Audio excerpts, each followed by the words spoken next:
क्या गुरु बिना मुक्ति नहीं? इस सीरीज के आज के इस पाठ में हम समझेंगे गुरु की कृपा। स्वामी राम सुखदास जी कहते हैं, गुरु कृपा अथवा संत कृपा का बहुत विशेष महात्म्य है। भगवान की कृपा से जीव को मानव शरीर मिलता है और गुरु कृपा से भगवान मिलते हैं। लोग समझते हैं कि हम गुरु बनाएंगे तब वे कृपा करेंगे, परंतु यह कोई महत्व की बात नहीं है। अपने अपने बालकों का सब पालन करते हैं। कुतिया भी अपने बच्चों का पालन करती है, परंतु संत कृपा बहुत विलक्षण होती है।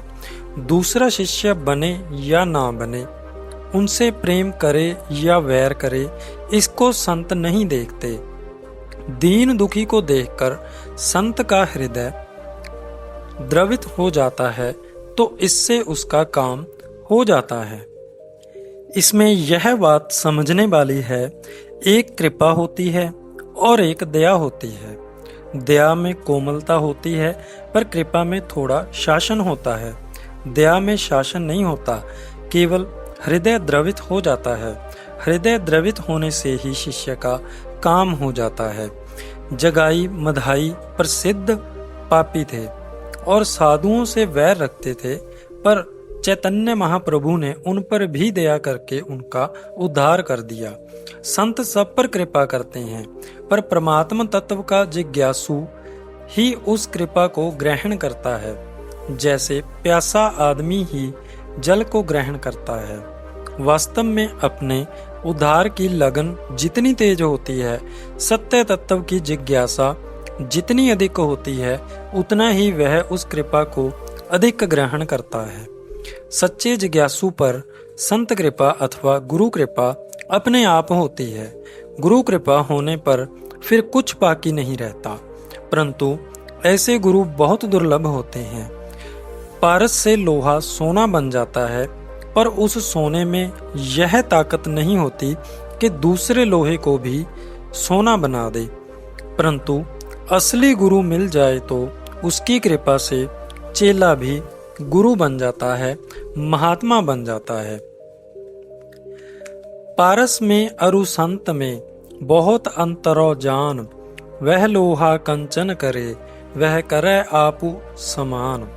यह गुरु कृपा की ही विलक्षणता है। यह गुरु कृपा चार प्रकार से होती है: स्मरण से, दृष्टि से, शब्द से और स्पर्श से। जैसे कछुई रेत के भीतर अंडा देती है, पर खुद पानी के भीतर रहती हुई उस अंडे को याद करती रहती है, तो उसके स्मरण से अंडा पक जाता है। ऐसे ही गुरु के याद करने मात्र से शिष्य को ज्ञान हो जाता है। यह स्मरण दीक्षा है। जैसे मछली जल में अपने अंडे को थोड़ी थोड़ी देर में देखती रहती है, तो देखने मात्र से अंडा पक जाता है। ऐसे ही गुरु की कृपा दृष्टि से शिष्य को ज्ञान हो जाता है। यह दृष्टि दीक्षा है। जैसे कुर्री पृथ्वी पर अंडा देती है और आकाश में शब्द करती हुई घूमती रहती है, तो उसके शब्द से अंडा पक जाता है। ऐसे ही गुरु अपने शब्दों से शिष्य को ज्ञान करा देता है। यह शब्द दीक्षा है। जैसे मयूरी अपने अंडे पर बैठी रहती है, तो उसके स्पर्श से अंडा पक जाता है। ऐसे ही गुरु के हाथ के स्पर्श से शिष्य को ज्ञान हो जाता है। यह स्पर्श दीक्षा है। ईश्वर की कृपा से मानव शरीर मिलता है, जिसको पाकर जीव स्वर्ग अथवा नरक में भी जा सकता है तथा मुक्त भी हो सकता है। परंतु गुरु कृपा या संत कृपा से मनुष्य को स्वर्ग अथवा नरक नहीं मिलते, केवल मुक्ति ही मिलती है। गुरु बनाने से ही गुरु कृपा होती है, ऐसा नहीं है। बनावटी गुरु से कल्याण नहीं होता। जो अच्छे संत महात्मा होते हैं, वे चेला बनाने से ही कृपा करते हों, ऐसी बात नहीं है। वे स्वतः और स्वाभाविक कृपा करते हैं।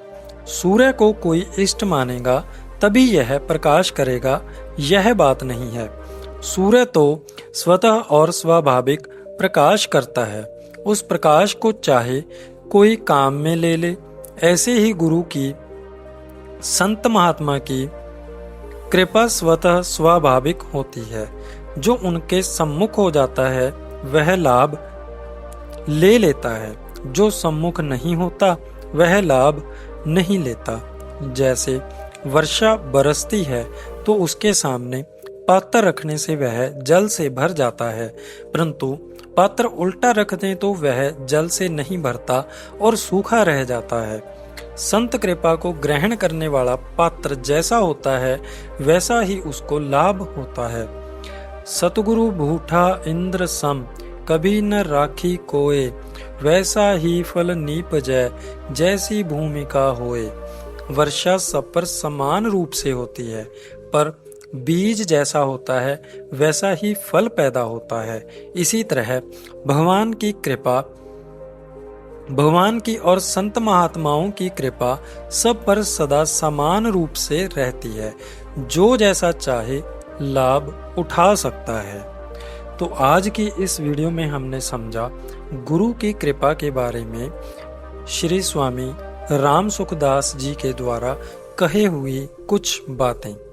तो अगर आपको ये बातें अच्छी लगी हों तो इस वीडियो को लाइक ज़रूर करें और ऐसी ही इस सीरीज़ की कंप्लीट वीडियोस को देखने के लिए हमारे चैनल को सब्सक्राइब करें और साथ ही साथ बेल आइकन को प्रेस करना ना भूलें, ताकि जब भी हम इसका अगला पार्ट हमारे चैनल पर डालें तो वो पार्ट आपके पास जल्दी से जल्दी पहुंच जाए। धन्यवाद दोस्तों।